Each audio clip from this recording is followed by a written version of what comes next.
अस्सलाम वालेकुम जी। आज हम नेक्स्ट पढ़ेंगे सिंपल माइक्रोस्कोप यानी मैग्नीफाइंग ग्लास भी कहते हैं, मैग्नीफायर भी कहते हैं इसको।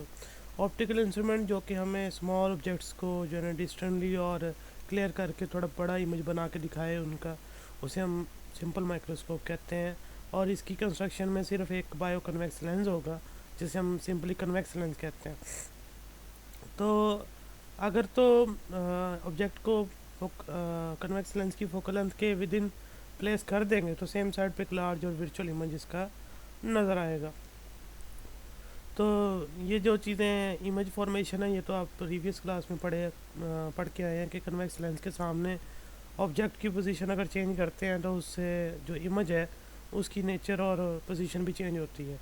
तो वहाँ एक चीज़ यही सिखाई गई थी कि अगर आप कन्वेक्स लेंस के सामने विद इन फोकल लेंथ आप अगर एक ऑब्जेक्ट प्लेस करते हैं तो सेम साइड पे एक लार्ज वर्चुअल और रेट इमेज जो है ना वो बनता है और मैग्नीफाइड होता है।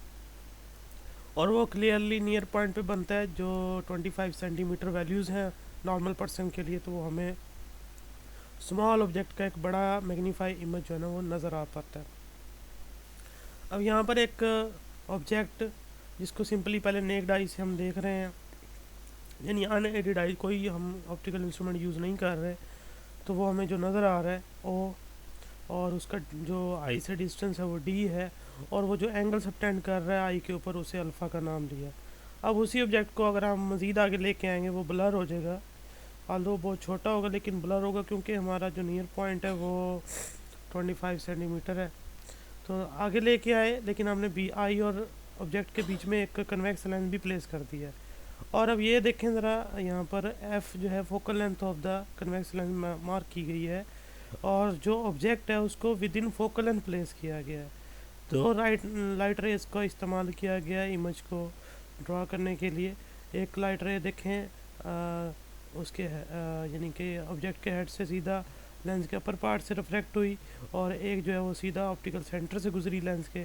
दोनों बिहाइंड द ऑब्जेक्ट जो है वो एक पॉइंट पे यहाँ मीट करती हुई दिखाई देंगी हमें, यानी हम बेंडिंग ऑफ रे को स्ट्रेट देखते हैं तो हमें वही जो छोटा ऑब्जेक्ट जो with in focal length place कर दिया है वो हमें उसका एक वर्चुअल लार्ज और रेट इमेज जो है ना वो सेम साइड पे नज़र आएगा।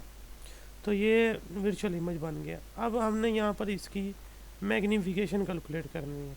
अब जो इमेज बना है उसने जो एंगल सबटेंड किया है वो उसे बीटा कहेंगे, वो थोड़ा ज़्यादा होगा as compare to alpha. Magnification में एंगुलर मैग्नीफिकेशन आपने पढ़ी थी, जो angle subtended by the image to the eye ratio है angle subtended by the object to the eye, तो बीटा ओवर अल्फ़ा। बीटा जो है वो इमेज का एंगल है, अल्फ़ा जो है वो ऑब्जेक्ट एंगल है।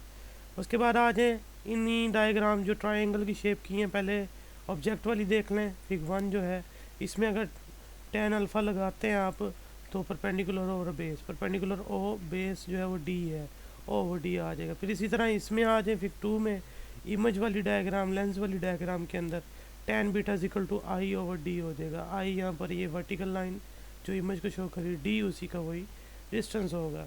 उसके बाद फिर आप मेंशन करें कि जो एंगल्स हैं वो अगर स्मॉल होंगे तो उनका tan भी उन्हीं के बराबर होगा। जैसा कि tan अल्फ़ा है तो अल्फ़ा के बराबर होगा, tan बीटा है तो बीटा के ही बराबर होगा। तो फिर आप सिंपली अल्फ़ा और बीटा जो ना लिख देंगे, विदाउट tan लिखेंगे। Alpha equal to O over D आ जाएगा और beta equal to I over D आ जाएगा। फिर आप वैल्यूज पुट करें मैग्नीफिकेशन के फार्मूले में, M equal to beta over alpha था, बीटा की जगह आई ओवर डी आ गया, अल्फ़ा की जगह ओ ओवर डी आ गया। अब आप इन दोनों को रीअरेंज करें, डी डी से कैंसिल हो जाएगा, आई ओवर ओ रिमेनिंग रह जाएगा, और आई जो है वो क्यू पे डिपेंडेंट है आगे फर्दर, ओ जो है पी पे, यानी image distance location of image और ऑब्जेक्ट लोकेशन जो है, तो एम जो है वो क्यू ओवर पी आ गया।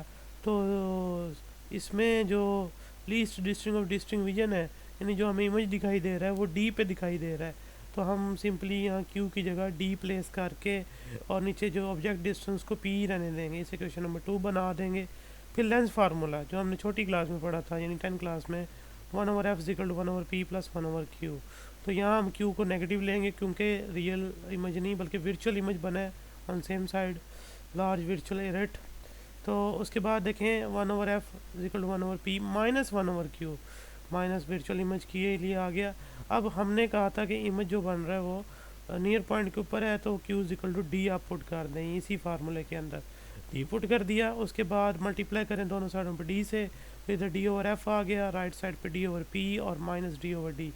d/d कैंसिल हो जाएगा, लेफ्ट साइड पे d/f एज इट आ गया, d/p।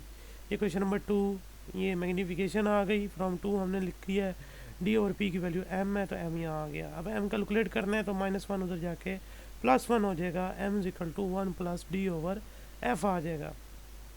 तो ये मैग्नीफिकेशन आ गई एक सिंपली मैग्नीफायर की। तो इसकी मैग्नीफिकेशन जो है ना फोकल लेंथ पे डिपेंडेंट है, फोकल लेंथ स्मॉल होगी तो मैग्नीफिकेशन जो है वो ज़्यादा हो जाएगी। तो ये लॉन्ग क्वेश्चन है, इंपॉर्टेंट भी है। इसमें आप दोनों डायग्राम जो है ये वाली ये ड्रा करेंगे और साथ में मैथमेटिकली जो है वो कैलकुलेट करेंगे चीज़ें। नेक्स्ट फिर हम कंपाउंड माइक्रोस्कोप डिस्कस करेंगे। अल्लाह हाफिज़।